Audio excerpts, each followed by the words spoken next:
treasure. In a kingdom, there lived an old couple in great poverty. Sooner or later, the old woman died. It was in winter, in severe and frosty weather. The old man went round to his friends and neighbors, begging them to help him to dig a grave for the old woman. But his friends and neighbors, knowing his great poverty, all flatly refused. The old man went to the Pope, but in that village they had an awfully grasping Pope, one without any conscience. And says he, "Lend a hand, Reverend Father, to get my old woman buried." "But have you got any money to pay for the funeral? If so, friend, pay up beforehand." "It's no use hiding anything from you. Not a single kopeck have I at home, but if you'll wait a little, I'll earn some, and then I'll pay you with interest. On my word, I'll pay you." The Pope wouldn't so much as listen to the old man. "If you haven't any money, don't you dare to come here," says he. "What's to be done?" thinks the old man. "I'll go to the graveyard, dig a grave as I best can, and bury the old woman myself." So he took an axe and a shovel and went to the graveyard. When he got there, he began to prepare a grave. He chopped away the frozen ground on the top with the axe, and then he took to the shovel. He dug, and at last he dug out a metal pot. Looking into it, he saw that it was stuffed full of ducats that shone like fire. The old man was immensely delighted and cried, "Glory be to thee, O Lord! I shall have wherewithal both to bury my old woman and to perform the rites of remembrance." He did not go on digging the grave any longer, but took the pot of gold and carried it home. Well, we all know what money will do. Everything went as smooth as oil. In a trice, there were found good folks to dig the grave and fashion the coffin. The old man sent his daughter-in-law to purchase meat and drink and different kind of relishes. Everything there ought to be at memorial feasts. And he himself took a ducat in his hand and hobbled back again to the Pope's.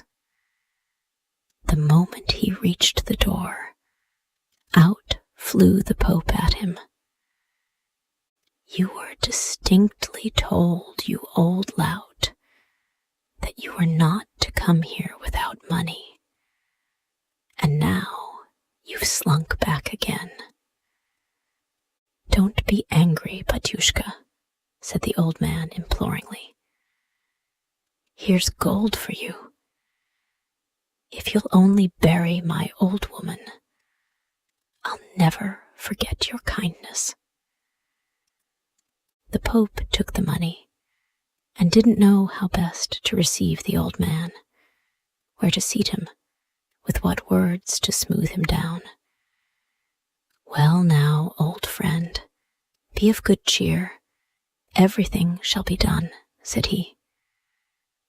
The old man made his bow and went home, and the Pope and his wife began talking about him. "There now, the old hunks," they say. "So poor, forsooth, so poor. And yet he's paid a gold piece. Many a defunct person of quality have I buried in my time, but I never got so from anyone before." The Pope got under way with all his retinue and buried the old crone in proper style. After the funeral, the old man invited him to his house to take part in the feast in memory of the dead. Well, they entered the cottage and sat down to table, and there appeared from somewhere or other meat and drink and all sorts of snacks, everything in profusion. The reverend guest sat down, ate for 3 people, looked greedily at what was not his. The other guests finished their meal and separated to go to their homes. Then the Pope also rose from the table. The old man went to speed him on his way. As soon as they got into the farmyard, and the Pope saw they were alone at last, he began questioning the old man. "Listen, friend. Confess to me. Don't leave so much as a single sin on your soul. It's just the same before me as before God. How have you managed to get on at such a pace? You used to be a poor mujik, and now marry. Where did it come from? Confess, friend. Whose breath have you stopped? Whom have you pillaged? What are you talking about, Batyushka? I will tell you the exact truth. I have not robbed, nor plundered, nor killed anyone. A treasure tumbled into my hands of its own accord." And he told him how it all happened. When the Pope heard these words, he actually shook all over with greediness. Going home, he did nothing by night and by day but think that such a wretched lout of a mujik should have come in for such a lump of money. Is there any way of tricking him now and getting this pot of money out of him? He told his wife about it, and he and she discussed the matter together and held counsel over it. "Listen, mother," says he. "We've a goat, haven't we?" "Yes." "All right then. We'll wait until it's night, and then we'll do the job properly." Late in the evening, the Pope dragged the goat indoors, killed it, and took off its skin, horns, beard, and all complete.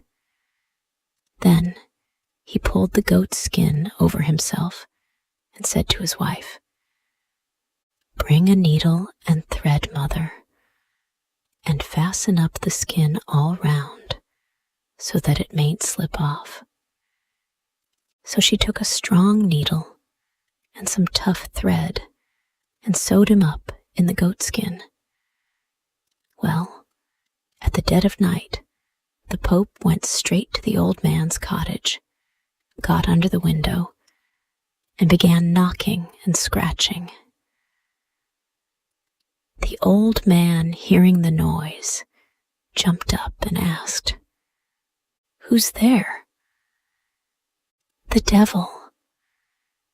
"Ours is a holy spot," shrieked the mujik, and began crossing himself and uttering prayers. "Listen, old man," says the Pope, "from me thou wilt not escape, although thou mayst pray, although thou mayst cross thyself.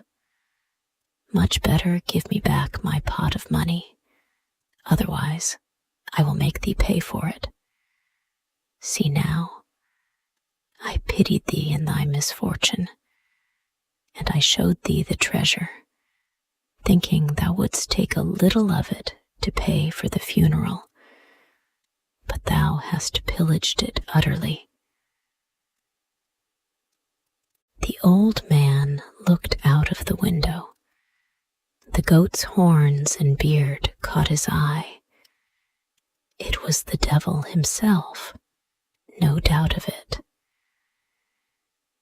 "Let's get rid of him," money and all, thinks the old man. I've lived before now without money, and now I'll go on living without it. So he took the pot of gold, carried it outside, flung it on the ground, and bolted indoors again as quickly as possible. The Pope seized the pot of money and hastened home. When he got back, "Come," says he, "the money is in our hands now. Here, mother, put it well out of sight, and take a sharp knife, cut the thread, and pull the goatskin off me before anyone sees it." She took a knife and was beginning to cut the thread at the seam when forth flowed blood, and the Pope began to howl. "Oh, it hurts, mother, it hurts. Don't cut, mother, don't cut." She began ripping the skin open in another place, but with just the same result. The goatskin had united with his body all round, and all that they tried, and all that they did, even to taking the money back to the old man, was of no avail. The goatskin remained clinging tight to the Pope all the same. God evidently did it to punish him for his great greediness.